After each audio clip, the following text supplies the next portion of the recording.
And welcome to the this evening's Yolo Sacramento, the Sacramento-Yolo Port Commission meeting.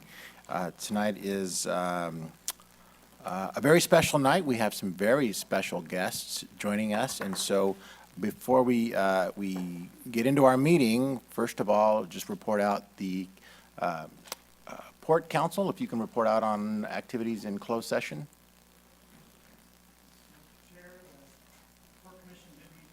With its real property negotiators to discuss two items, one Yara property involving Yara International, and the second involving Shell Oil. Perfect. No actions were taken. Great. All right. Thank you for that. So before we get started, Sarah Thomas, who's the troop leader of Troop 2599, if you want to come forward and maybe introduce your group, and then what we'd like to do is maybe have your group, however you decide you want to do it, lead us in the pledge, whether that's somebody individually or whether as a group. So we'll let you decide. So welcome. Wonderful. Thank you for having us.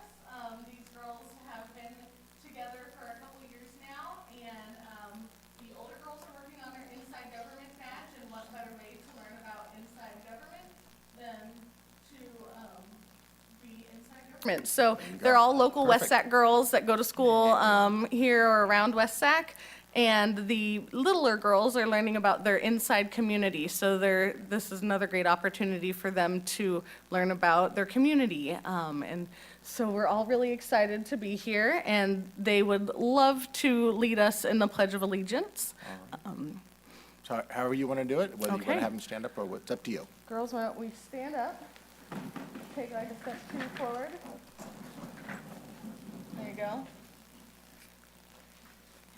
All right, and the flag's right there. Turn towards the flag. Ready? 1, 2, 3.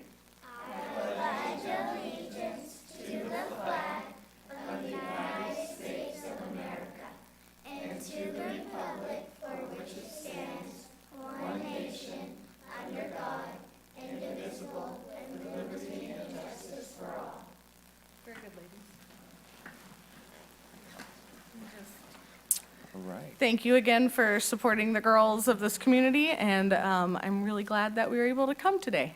Perfect. Well, thank you for being here. And Commissioner Sandine, did you want to say anything? I would. Yeah. Thank you, Chair Villegas. I had a great opportunity to welcome you to City Hall, and I asked all the young Girl Scouts if this was their first time, and all of them had been to City Hall before. So I welcomed them back here, and along with one of their chauffeurs, who happens to be a former City Council member, Wes Beers. He's also here with us this evening. So welcome back into Chambers. It was really great to spend a little time with you. I got to talk with also the 3 junior girls who are working on their projects, and I got to a chance to talk with them about some of their ideas, and a number of them. Number of their ideas around beautification of the city, and we talked about those less fortunate. And so it's really wonderful to have you all here, and welcome Troop 2599. Perfect. Great. All right. Any other comments? If not, all right. So we'll go ahead and begin the meeting. And so the first item is presentations on by the public on matters that are not on the agenda. So I don't have any slips to speak.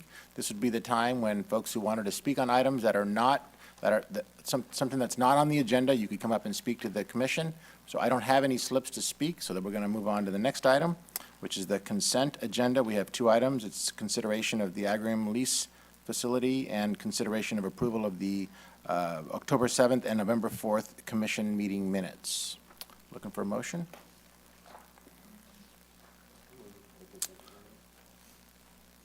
So we have a motion and a second. All those in favor signify by saying aye.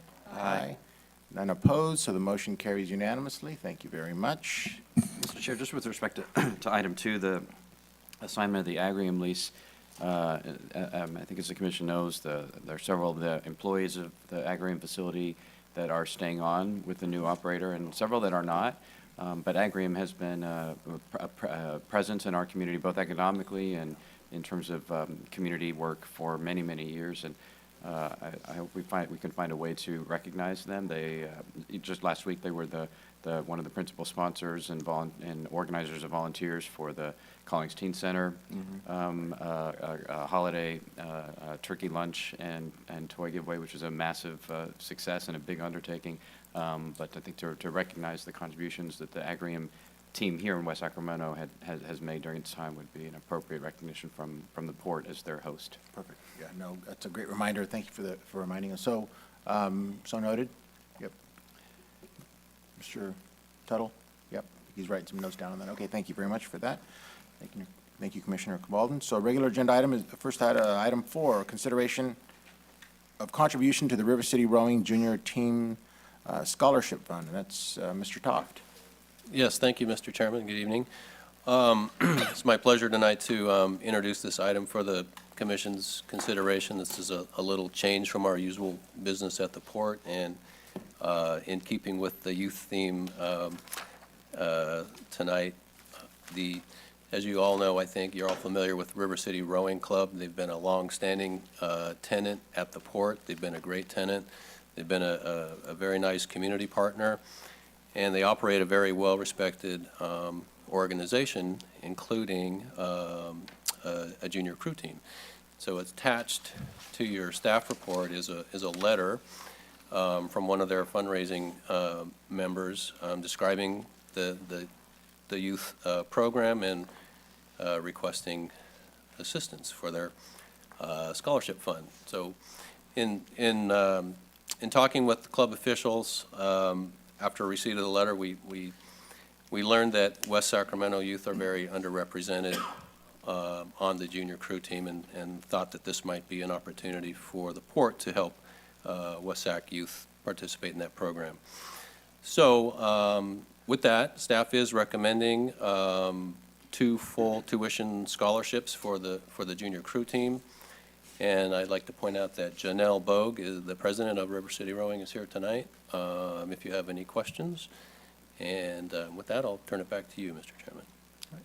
Thank you, Mr. Toft. Are there any questions or comments regarding the item? Mr. Chairman.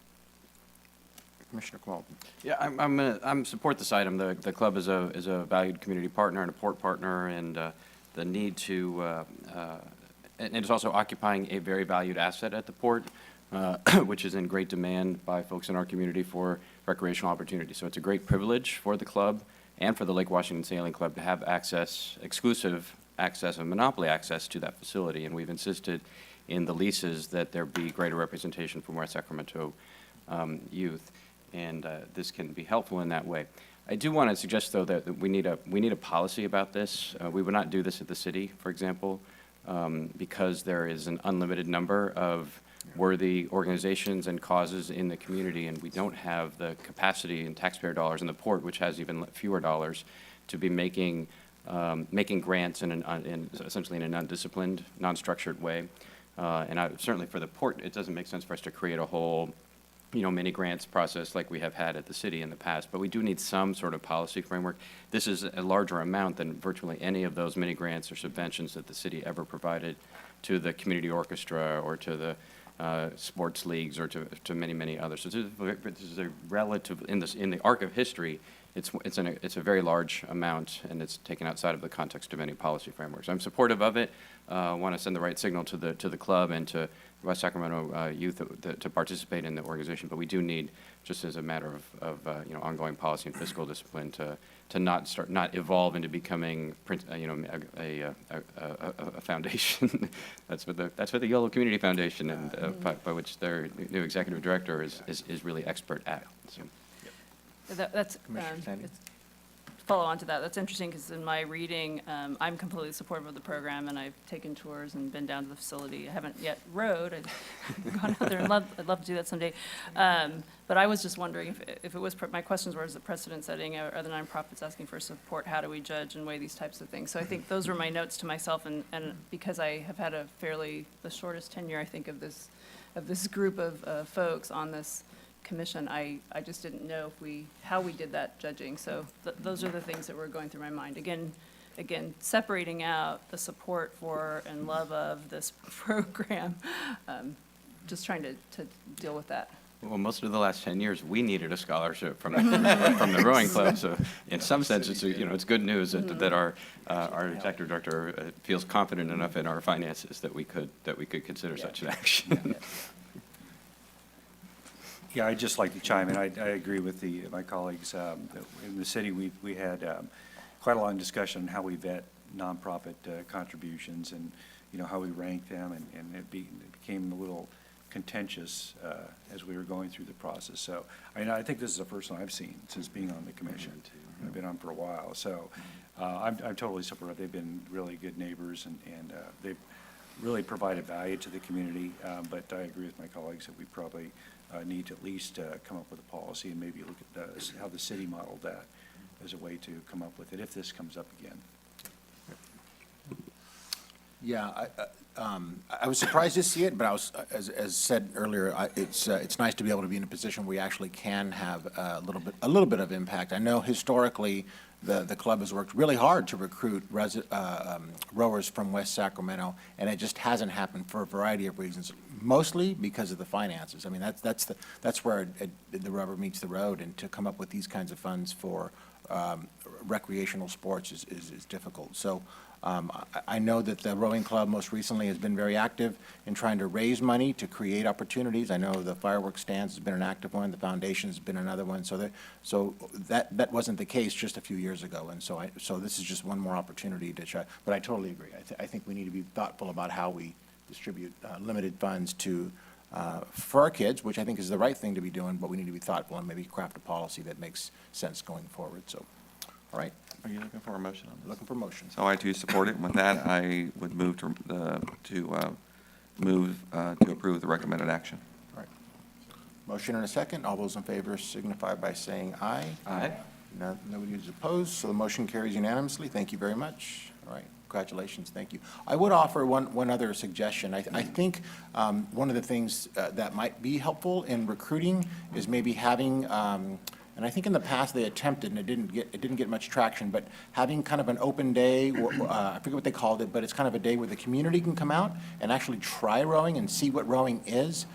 I know there were a couple times they tried to do it, it didn't get a lot of play, but I would encourage you, in light of the sort of this renewed interest, to maybe think about doing something like that. I'm sure the commission here would be very happy to serve as your guinea pigs, first ones out on the water during the spring run.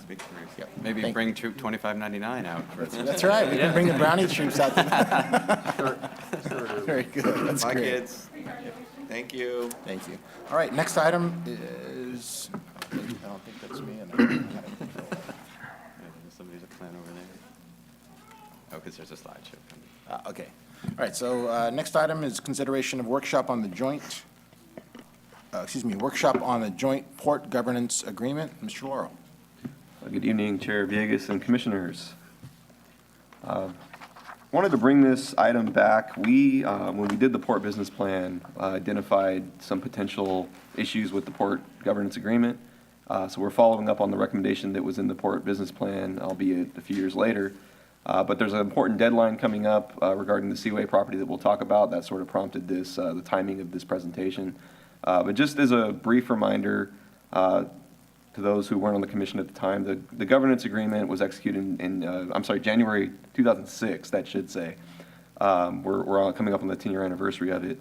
It did a few things, but I think the overall theme of the governance agreement, in addition to restructuring the Port Commission, the boundaries, and some of the restrictions that were placed, was to, especially in looking back in the last 10 years, was really to protect the interests of the other member jurisdictions, not including the city of West Sacramento, but city of Sacramento, Sacramento County, and Yolo County. One of the important things the governance agreement did, in addition to the items that are listed here, is it required legislation to implement some of its terms, and those were subsequently implemented through AB 2939 that was done in 2006.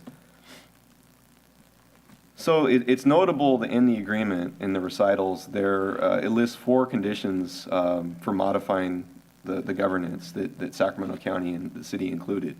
Those of you who are on the commission have all the other context, and I'm sure we'll talk about it a little bit tonight, but it's interesting to look at those in today's context, not having any liability or recourse report actions for the city and the county, not being able to exercise the port's powers in Sacramento City or County. That's really about eminent domain.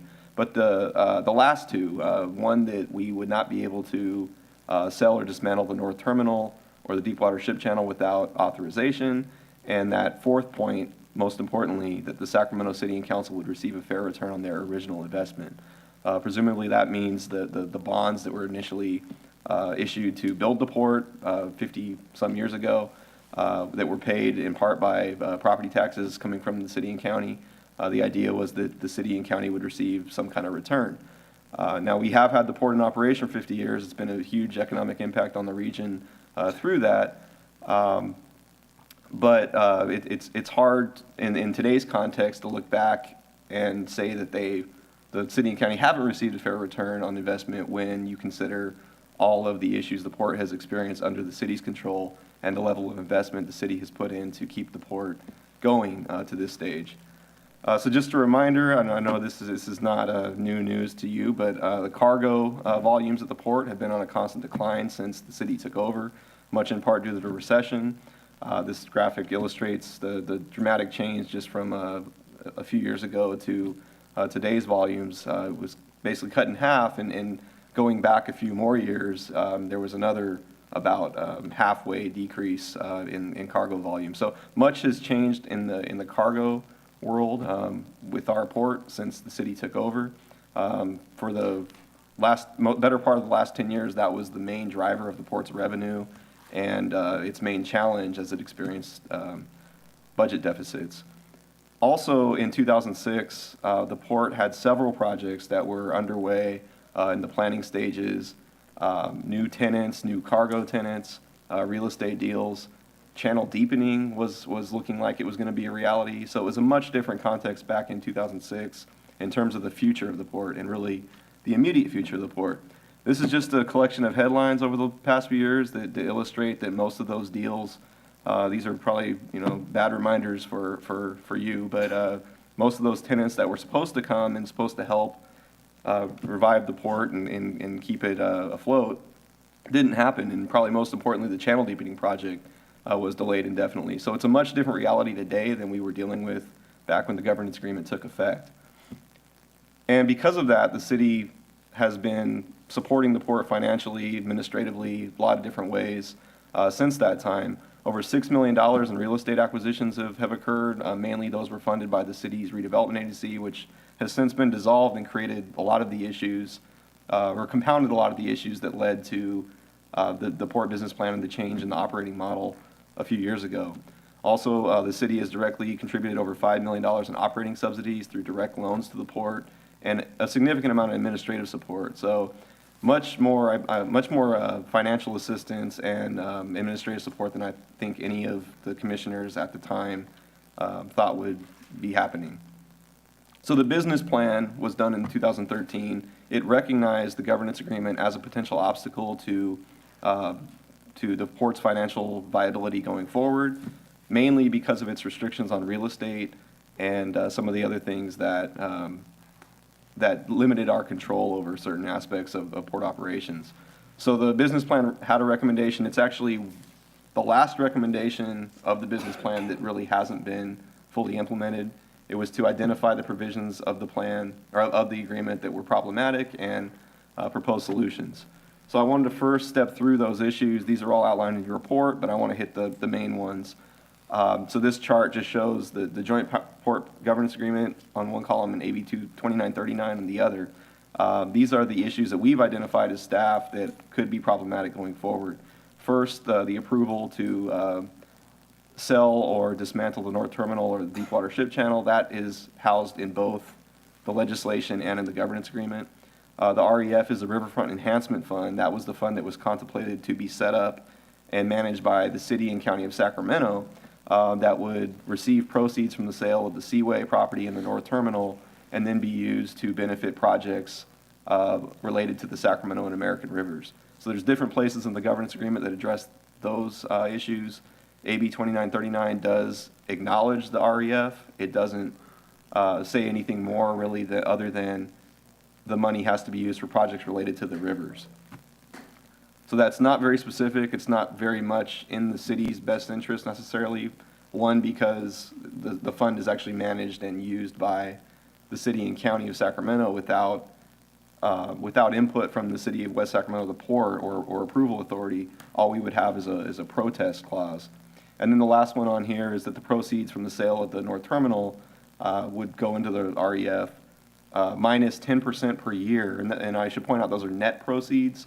So the governance agreement and the legislation did both contemplate that if the city or the port had to make investments in the North Terminal, those would be deducted from that amount. So it's pretty safe to say that as of today, that net amount is probably negative. But the agreement still says that it's still an obstacle. If we were wanting to sell a piece of the North Terminal or channel, we would have a hurdle to jump through there. Most of the issues in the governance agreement in AB 2939, from our analysis, are problematic for Seaway, the future disposition and development of that property, which really has been one of the things that's kept, I think, the optimism alive around the port, is that there is the Seaway property that could be useful someday. But right now, the governance agreement actually requires the property to be sold next month. It doesn't, from a practical standpoint, it doesn't really make any sense, because the threshold for when the REF would actually receive funding is $50 million. And in today's market, the Seaway property is not worth nearly that much. So there really is no reason for the city or county in Sacramento to say, sell it by the deadline, but we do have that deadline. And if we were to entertain a project out at Seaway, whether it's a lease or a sale, there'd be an enormous cloud on title, not only from that provision, but also from other parts of the governance agreement. The other one is the northwest quadrant of Seaway has in AB 2939 a limitation on 10 acres for non-maritime use that the port can either sell or lease, unless a finding of financial necessity is made by the Port Commission. That's about all the detail it has on that, so needless to say, that's a major obstacle to contemplating what could be possible on that property. It's actually the biggest piece of the Seaway property. It's 90 acres. The likelihood of ever having maritime use on that property, I think it's safe to say that's very small. There's no rail access, plus all the impacts that would come along with maritime use at that site. Probably not, what the city has in mind for its future. But that provision is in the legislation. So until that's addressed, we won't be able to dispose of more than 10 acres of that 90 acres for anything other than maritime use. So we offered some solutions to each of the issues I identified. I'll go through different options in a minute as far as how far the commission might want to take it. But at a minimum, we do need to address the deadline for Seaway. We can either, in our recommendation, we're recommending that amendments are made to the governance agreement that would delete that section. But in the meantime, our port attorney has advised us that it's probably in our best interest to request a written extension following the agreement so that we're not in default. So that's one of the things that we're recommending we do tonight. The second issue, having no control over the use of the REF, one of the ideas we came up with would be to amend the section of the governance agreement and require the REF not only to include our Port Commission and maybe even the city's review over its use, but also limit the use of the fund to pay for bridges between Sacramento and West Sacramento, or projects that directly implement the Riverfront Master Plan, including updating the Riverfront Master Plan, since it hasn't been done in over 12 years.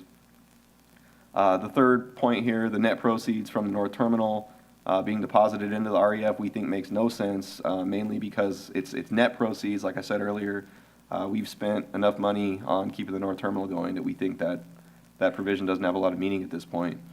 Furthermore, the section on dismantling or selling the North Terminal or channel, again, I think the city is invested enough to justify that it should control the destiny over the North Terminal.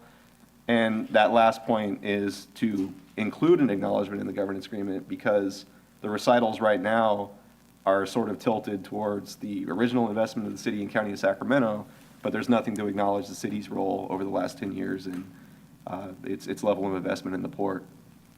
So now moving to the Harbors and Navigation Code, these are the issues that were implemented by AB 2939 that we see as problematic, that could be fixed through legislation.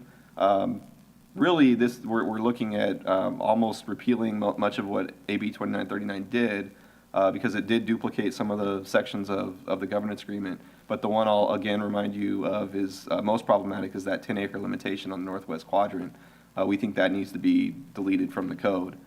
And then also, we could amend the section dealing with the REF to mimic what we would do in the governance agreement about the use of the fund. So in terms of the options for the commission to address the governance agreement, we mainly wanted to bring this item to you to make you aware of all the issues that staff sees with the agreement.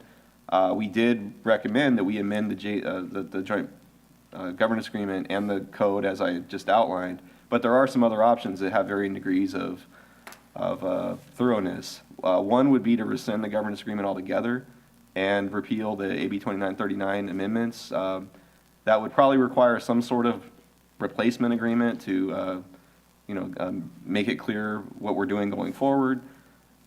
But alternatively, we could, number 3 would be just to amend the joint governance agreement for the Seaway deadline and the REF use and management, but don't do any amendments to the Harbors and Navigation Code.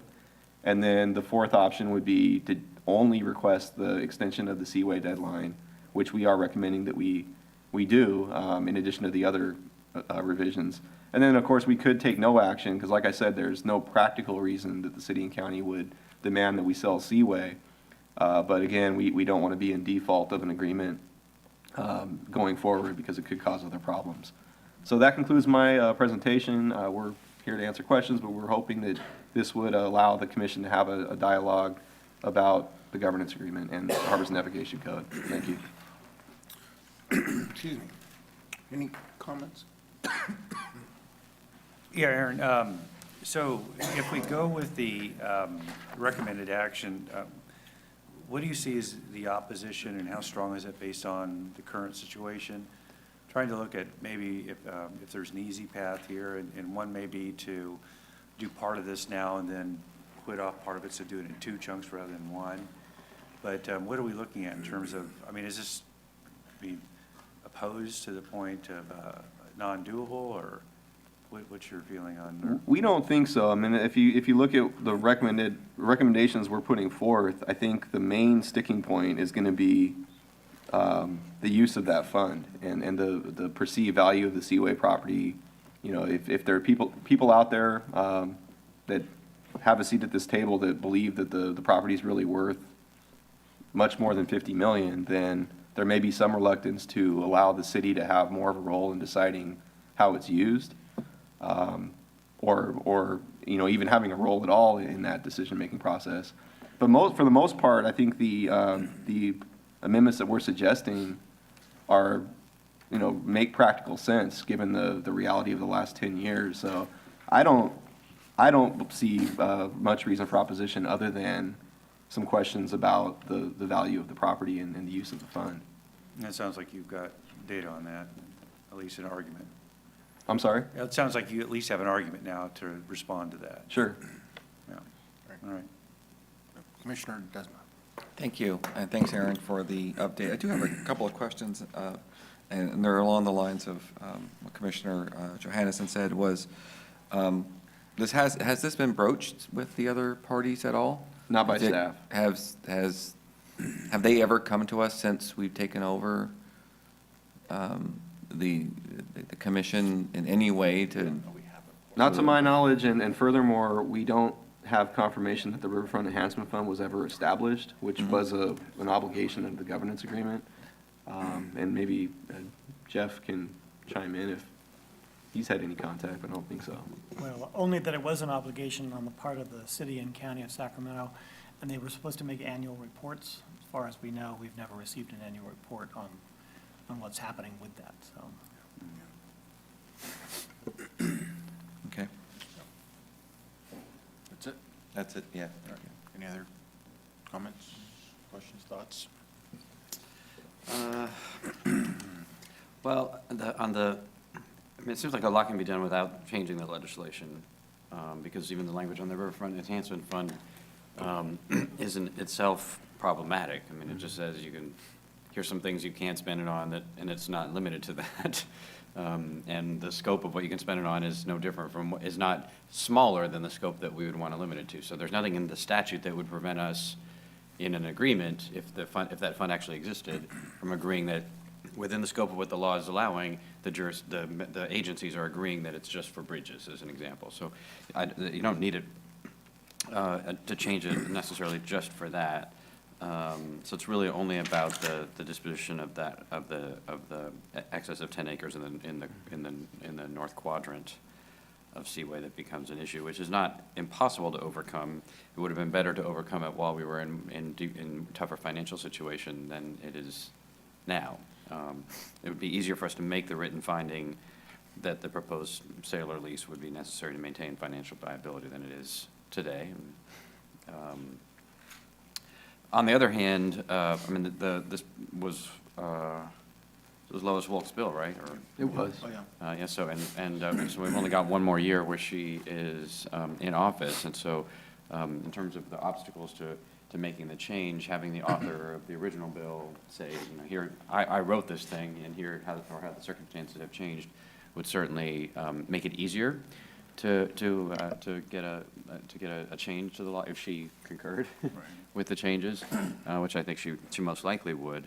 I mean, obviously, we've had some parties who've been interested in restricting our ability to do anything that's not maritime. So that's a potential concern that of what might erupt in the legislature. And we don't have the same bankruptcy imperative that we had when this was done, in order to say, well, yeah, we know it's tough legislature, but we need some action, right? So that I think, which is the issue that Mr. Johannes is raising, is that, it may be that there's only a small amount of opposition, but that might be enough, given that there's not a whole lot of momentum for change of any kind. So that it might be worth having, at least initiating a conversation with Senator Wolk's office, in conjunction with Senator Pan's office, obviously, but with Senator Wolk's office about that, exactly those dynamics and what their sense of them might be. Because in an ideal world, we'd be unwinding it all. I mean, whichever the recommendation was rescind the agreement and repeal all these special statutes. That is the ideal outcome, because the world is completely different, and all the checks and controls that we agreed to at the time. I mean, it was a negotiated compromise, but nobody knew what was going to happen, and all of our assumptions were mostly wrong. And so there's really no purpose in it at this stage. And we'd be better off being able to manage the agreement by ourselves. The language about the fair return, that's intent language in the agreement. There's no controlling provisions that require anybody to be getting a fair return that I saw, right? I mean, it just says that, the city and county in the recitals, that the city and county should get a fair return. And we should too, but it doesn't have any operational, it doesn't change any of the calculations or any of the rights that are vested in any of the parties. So that issue wasn't as much of a concern to me. It would be helpful, I think, for the conversation, if we start the conversation with the elected officials in Sacramento City and County, to have a clearer financial, document that shows the financial state of the port in each year, how close to bankruptcy we had been for so many of these years, and how much, all the times and how much the city has had to rescue the operation and what we've put into it. I think that's, we know that, so the summary that's here sort of makes reference to it, but that's completely, unknown to any of those parties. And I think for us to, if we have a convenient 2x2, or if we bring the mayor over here, over to check it out, we're going to need that kind of information. Once it's there, I think we have a pretty compelling case. I think and even most of the staff have changed in Sacramento City and County since the time of the agreement. So I think we have a strong we have a strong case, and as you've described the likely economics of a sale at Seaway, they're not giving anything up in terms of if the agreement went away, unless we sold Seaway for $100 million or $75 million. It's no harm, no foul. Even if we wanted to sustain that, we could do it more simply. We could simply agree that get rid of this agreement and have a different agreement that says if we sell Seaway for a net proceed of over $50 million, that's just going to go to the bridge, right? I mean, we don't need all this to do that. So just in case, we hit the jackpot and property values, quadruple in that area of town. So I think it is worth beginning the outreach. I would try to trigger the whatever the last recommendation was on the you know, providing notice that we're not going to sell and get their agreement on this specific provision. But I think initiating some outreach at the policymaker level with the city and the county and Senator Wolk's office is a good start. Yeah. So if I may, Mr. Oh, I'm sorry, go ahead. Chair, so that recommendation would be the two-step, what we would pursue the governance agreement change on the January 2016 date with the city and the county, and then pursue legislation later? Is that? Well, I guess what I would suggest that we do that we get their consent that we're not going to sell by January 16, 2016. So not changing the agreement, but within the terms of the agreement, achieve their consent that is not, you know, that's going to be deferred. So we don't create so that they change the rescinding or modifying the agreement. It doesn't become some sort of like emergency, which that's going to change the way that they evaluate it if it's presented in that context. And then we just begin the consultative discussions at the policymaker between the jurisdictions and with Senator Wolk's office. I think that makes sense. I mean, we could pursue the omnibus local government bill. If we got a consensus, we could just add a couple changes in that. It wouldn't. Yeah, I think it's Put a lot of worth daylight talking to on Senator this, Wolk's right? office about that. I mean, I think, you know, Commissioner Johanneson's, you know, quiet caution that we should be pay attention. We don't want to get in a situation where we end up in a fight that we didn't anticipate. Right. Or that we're asking, you know, legislators to do that on our behalf. Can I ask a technical question about the legislation, though? It's a really minor one, but for the city clerk and me, it's a kind of a pain. The way we have been interpreting the appointments language in the Harbor Navigation Code is that the appointments to the Port Commission that the city makes are on a rolling basis, so that, for example, if I were to, you know, leave office entirely tomorrow, that whoever is appointed to replace me would then serve a full 4-year term there. So there's no fixed terms for the commission, which is a challenge for us because we have made a determination, just as the county has, that we want to bind our two jurisdictions, the commission, the district and the city together, and therefore we're appointing elected officials who have fixed terms. And the way that this is set up now, your term as a commissioner can extend well beyond your term as a council member, which isn't necessarily, you know, not bad necessarily if you're that person. But if you want the council then to also be represented on the commission, you can't achieve that very well. So we've had this even when Mr. Villegas moved to the County Board of Supervisors. This was an issue, and as far as I can tell, the county has interpreted it in a different way.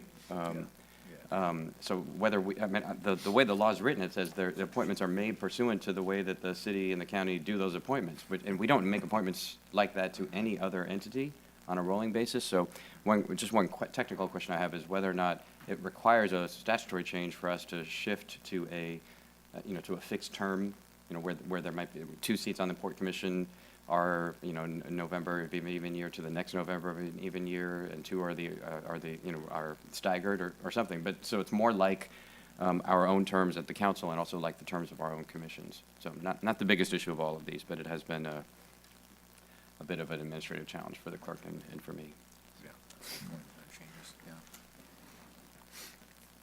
You're right. It's funny, if you look back, it didn't take long, and all the city council, when we were discussing this, it's a complete turnover.